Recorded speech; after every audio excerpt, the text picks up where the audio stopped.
ವಿಶ್ವವಿಖ್ಯಾತ ಮೈಸೂರು ದಸರಾ ಮಹೋತ್ಸವದ ಇತಿಹಾಸದಲ್ಲಿ ಇದೇ ಮೊದಲ ಬಾರಿಗೆ ಕರಾವಳಿ ಭಾಗದ ಸಾಂಪ್ರದಾಯಿಕ ಜನಪದ ಕ್ರೀಡೆಯಾದ ಕಂಬಳವನ್ನು ಆಯೋಜಿಸಲು ಜಿಲ್ಲಾಡಳಿತ ಮಹತ್ವದ ತೀರ್ಮಾನ ಕೈಗೊಂಡಿದೆ.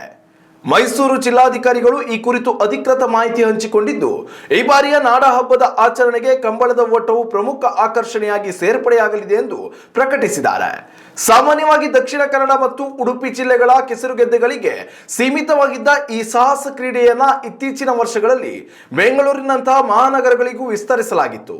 ಇದೀಗ ಸಾಂಸ್ಕೃತಿಕ ನಗರಿ ಮೈಸೂರಿನಲ್ಲಿ ದಸರಾ ಕ್ರೀಡೋತ್ಸವದ ಭಾಗವಾಗಿ ಇದನ್ನು ನಡೆಸುತ್ತಿರುವುದು ಹಳೆ ಮೈಸೂರು ಭಾಗದ ಜನರಲ್ಲಿ ತೀವ್ರ ಕುತೂಹಲ ಮೂಡಿಸಿದೆ. ಕರಾವಳಿಯ ವಿಶಿಷ್ಟ ಕೃಷಿ ಸಂಸ್ಕೃತಿಯನ್ನ ಮೈಸೂರು ಭಾಗದ ಪ್ರವಾಸಿಗರಿಗೆ ಮತ್ತು ಸ್ಥಳೀಯರಿಗೆ ಪರಿಚಯಿಸುವ ನಿಟ್ಟಿನಲ್ಲಿ ಈ ಸಾಂಸ್ಕೃತಿಕ ಸಮ್ಮಿಲನಕ್ಕೆ ವೇದಿಕೆ ಸಿದ್ಧವಾಗ್ತಿದೆ.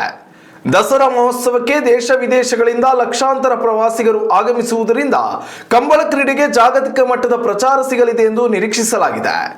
ಕ್ರೀಡೆಯ ಯಶಸ್ವಿ ಆಯೋಜನೆಗಾಗಿ ಮೈಸೂರಿನಲ್ಲಿ ಸೂಕ್ತವಾದ ಕೆಸರುಗೆದ್ದೆಯ ಟ್ರ್ಯಾಕ್ ನಿರ್ಮಾಣ ಮಾಡಲು ಮತ್ತು ಕರಾವಳಿಯಿಂದ ಅತ್ಯುತ್ತಮ ಓಟದ ಕೋಣಗಳನ್ನು ಕರೆತರಲು ಜಿಲ್ಲಾಡಳಿತವು ಕಂಬಳ ಸಮಿತಿಗಳೊಂದಿಗೆ ಪ್ರಾಥಮಿಕ ಚರ್ಚೆಗಳನ್ನು ಆರಂಭಿಸಿದೆ. ಕೋಣಗಳ ಯಜಮಾನರು ಹಾಗೂ ಓಟಗಾರರಿಗೆ ಅಗತ್ಯವಿರುವ ಎಲ್ಲಾ ಸೌಕರ್ಯಗಳನ್ನು ಕಲ್ಪಿಸಲು ಸಿದ್ಧತೆಗಳು ನಡೆದಿವೆ.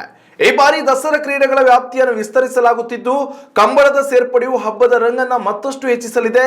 ರಾಜಮನೆತನದ ಸಂಪ್ರದಾಯದೊಂದಿಗೆ ಜನಪದ ಕಲೆಯ ಸೊಗಡನ್ನು ಮೇಳೈಸುವ ಸರ್ಕಾರದ ಈ ಪ್ರಯತ್ನಕ್ಕೆ ಸಾರ್ವಜನಿಕ ವಲಯದಿಂದ ವ್ಯಾಪಕ ಶ್ಲಾಘನೆ ವ್ಯಕ್ತವಾಗಿದೆ.